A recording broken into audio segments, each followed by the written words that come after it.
However, you were the campaign manager for Collins Bailey and have nearly identical positions on many issues.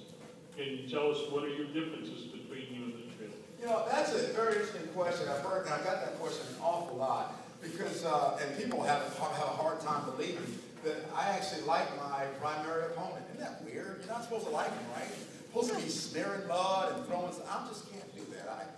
First of all, I'm not made that way. I don't even throw mud at my Democrat opponents, let alone my Republican opponents.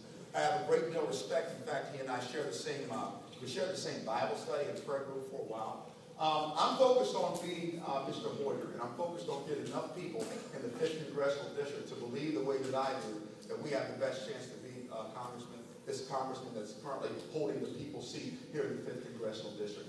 Those are the kind of conversations I want to have. I'm not interested in talking about my Republican opponent in a negative way. I'm not interested in trying to draw parallels or comparisons, whatever the case may be. Here's what I want you to know about Charles Lollarth. He served this country for 13 years in the United States Marine Corps, continues to serve currently as an intelligence officer. He's been in business for 12 and a half years, 6 of those from an executive standpoint with responsibility of P&L. I manage 212 people and 14 frontline supervisors. I absolutely love my country. I absolutely adore my wife, and I have 4 beautiful daughters, and I hope that's enough for you to vote for me. If not, I understand, no hard feelings. Next question. Okay. Paul Kelly in Leonardtown.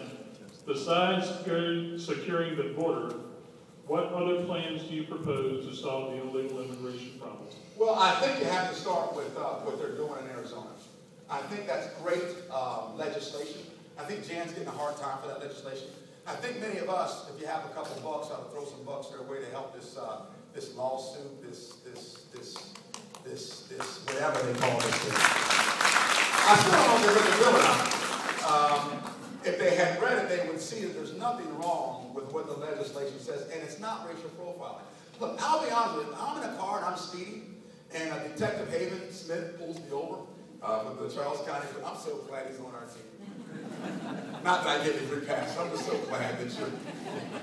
But if Detective Smith pulls me over, I see the blue lights flash, and I see him in the back with his shades on, and I'm speeding. I expect for him to know, not just that I was speeding, but anything else that I've done. You know why? Because when he gets out of that car and he's walking up to that window, he needs to know what he's getting. That's right. And people that don't understand that concept have either never been police, in the military, have no idea what it's like to have to stand that line, that wall, and protect the values of what is right in the nation. Quite a bit of anxiety goes into every man and woman in uniform, whether it's sheriff, police department, or United States Armed Forces.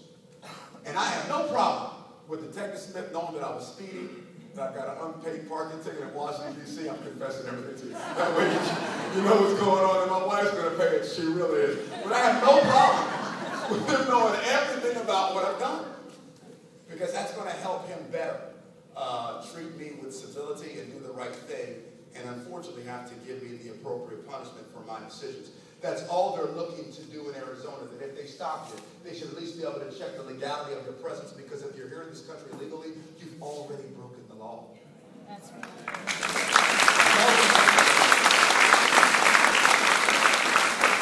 So, and I'll go back to this premise too. If the law is broken, then we need to fix it.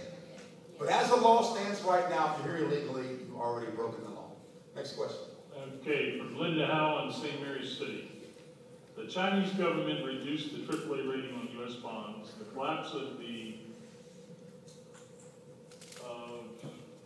money has already taken place in Greece, Spain, and other EU members. Inflationary creep is already taking place, and yet the legislative branch has consistently passed budgets and legislation that is putting our nation further in debt. Yes, sir. The dollar is being devalued by the policies of the Fed and the legislature. Have you insight or ideas on reversing this trend and reestablishing the wealth of the nation and the people? Yeah, and part of that I didn't cover in my speech, but it absolutely starts with a balanced budget. We have to balance our budget. We have to do something about consumer confidence in our country, and we absolutely have to do something about national security where our borders are concerned. I'll tell you something else. Our dollar's not done falling. People think we're coming out of this, and I have to tell you, as a businessman with the limited business experience I have, the conversations we're having at various levels, it's not over. So make sure you tuck away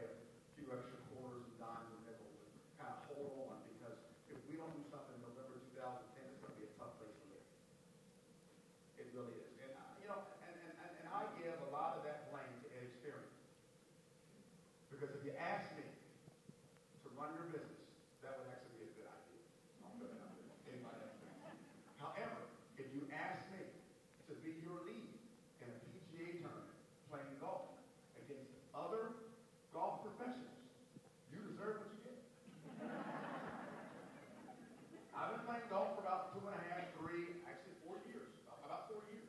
And one of the major reasons I learned the game of golf is because a lot of my business associates said, Charles, you've got to learn the game of golf. On a good day, I could shoot in the 90s.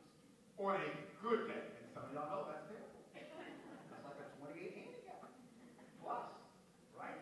On a good day. So if you decide to hire me, after already knowing my resume and my experience golfing, and you spend all this money putting me out there, and Tiger Woods ends up 4 under, Mickelson ends up 5 under, and I end up plus 20, don't get upset with me.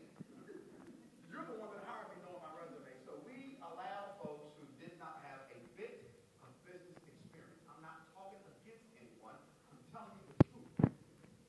The resume of this gentleman, a community advisor,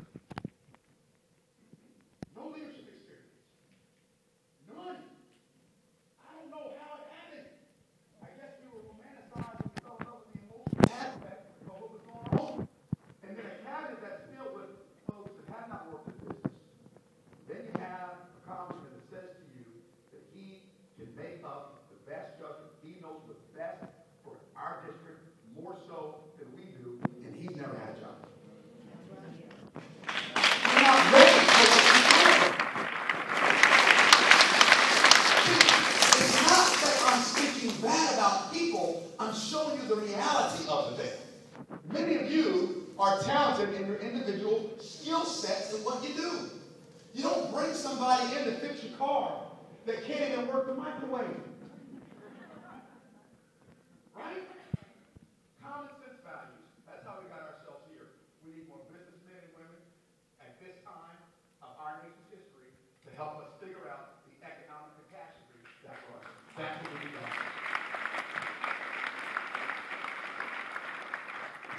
Heather from Mechanicsville, what do you think about Charles Rangel's House bill to reinstate the draft, military or civil duty? I think the volunteer draft continues to work. I don't think we struggle because we don't have enough people joining. In fact, you'd be amazed how patriotic people are and how patriotic they've always been. Nothing floored me like what happened 9/11. I was actually at Fort Gillem in the Mex as an operations officer. My job was to run the military issue processing station, and I swore in men and women in uniform of all branches of service. When 9/11 happened, we had some candidates that were sitting inside the waiting area, waiting to be sworn in, and no one could believe what was happening. I thought it was. I walked through the waiting area, and I saw they were highlighting a plane that just ran into the World Trade Center. And my first thought, Lord forgive me, I'm being honest with you guys, is some idiot. That's my first thought. Lives are lost because some knucklehead can't even fly. And then the second one came. And then the Pentagon. And then what happened in Pennsylvania?